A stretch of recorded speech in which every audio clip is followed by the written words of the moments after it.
A large part of parenting is spent building the future for your children. You work to give your children stability, education, opportunities, as well as choices. You carry responsibilities because you want them to have a good life, possibly better than what you had. That work comes from love.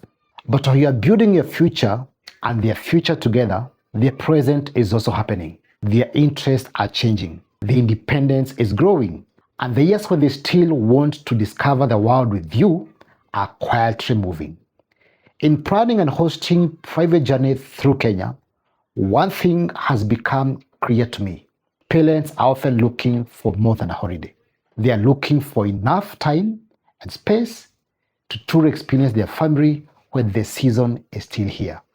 So the question is the life you're working so hard to build together giving you enough time to experience it together with your family? And modern life and modern families can live in the same house experiencing life completely differently and separated for that matter.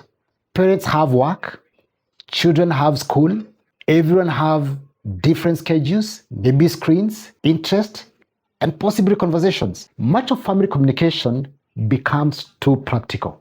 Have you finished homework? Have you done the other chores? Who is picking up you today? What are we doing tomorrow?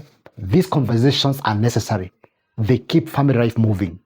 But they really become the stories everyone carries in the years to come. A family can collect many individual memories while creating very few memories belonging to the unit. And this may be the deeper fear behind a parent's desire to travel.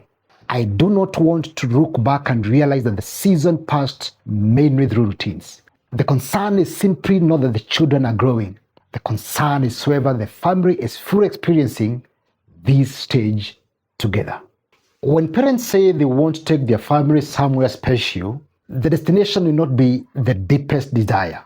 They may be looking for time with everyone who is paying attention to the same thing, conversations that are not about responsibilities, a chance to participate rather than to organize, new experiences that belong to the whole family, stories everyone can continue telling way much later in life.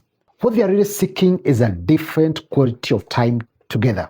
There are many ways to protecting these at home already, like family meals, device-free time, shared activities, more intentional conversations. These things certainly matter. A holiday cannot replace them. But sometimes, a family may be looking for a deeper interaction from the ordinary routine. They need enough distance from the daily life for everyone to stop repeating the same pattern. They need an environment where attention is naturally gathered and where parents and children can encounter something new together. So the question is, what kind of environment can create these conditions? One highly suitable answer is a thoughtfully designed Kenyan safari. In the wild, adults and children look at the same direction.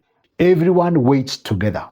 Nobody is in full control of what happened next. A child may notice something before the parents. A question may lead the whole family into a whole conversation. Everyone becomes a learner and an observer. Natural curiosity is once again reignited. The family may watch an elephant moving across the landscape, follow animal tracks with a guide, or hear a lion after the dark. The wildlife matters certainly.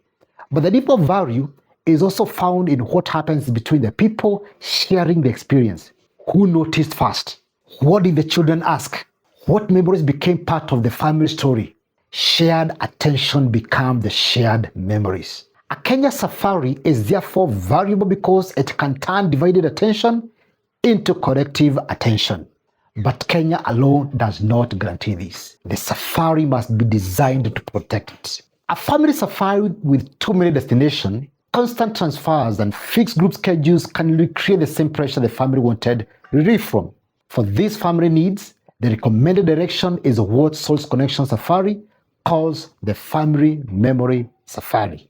It is designed for parents who recognize the family has become full and the years of discovering the world together are certainly moving quite fast. Its purpose is to create the protected time for shared attention, the wonder, natural conversation, rest, and family stories. This is not one of a fixed itinerary. One family may be suited for Nairobi, Laikipia, and Masai Mara. Another may need Nairobi, Amboseli, and the Masai Mara also. The load changes because family changes. The children's age, interest, energy, roaming needs, and the preferred rhythm must influence the actual safari. A meaningful desire is not enough on its own. Someone must translate these into goal decisions. At Source Connection Safari, your host begins by understanding why the journey matters before recommending where you should go. For example, if your family needs more time and more rest time, your host may recommend 2 settings with longer stays instead of adding a 4th dimension or a 4th direction in the safari.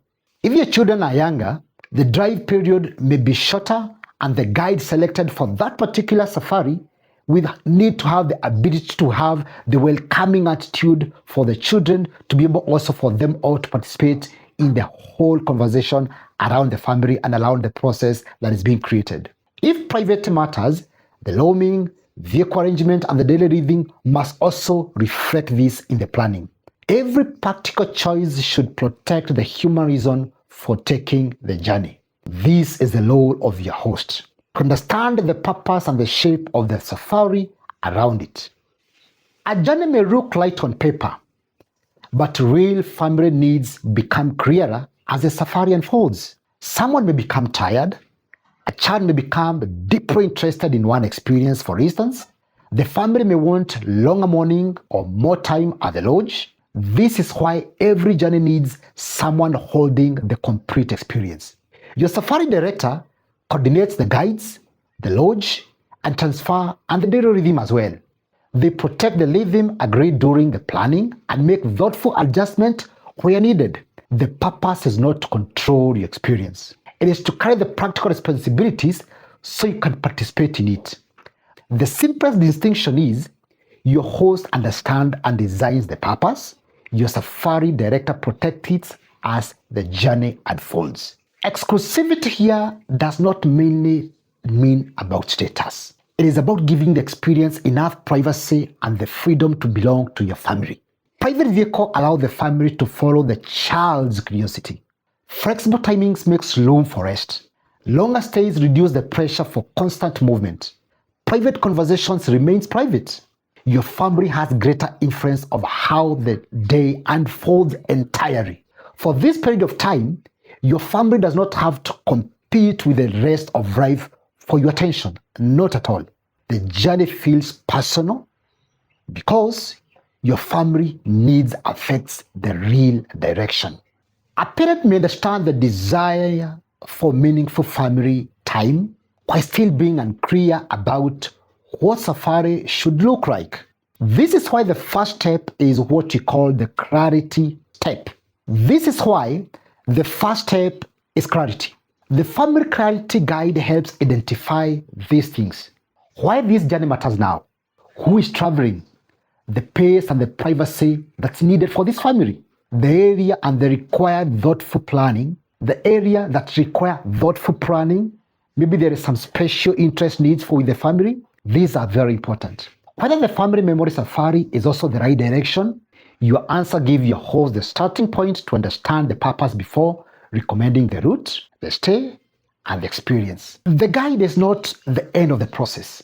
It begins the hosted planning relationship.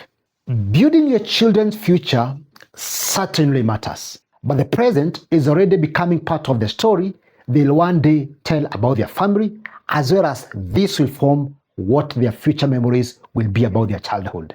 A thoughtfully designed Kenya safari cannot replace ordinary life. What it can do is create protected time and a powerful setting where everyone pays attention together, experiences the wonder, and creates stories that belong to the family. You may return to the same home, school, the schedules remain similar, and also the responsibility may be the very same ones. But you return with shared experiences that continue living through the family conversations. If this reflects the season your family is living, begin with the Family Clarity Guide, linked below. Continue building the future, make room for shared present.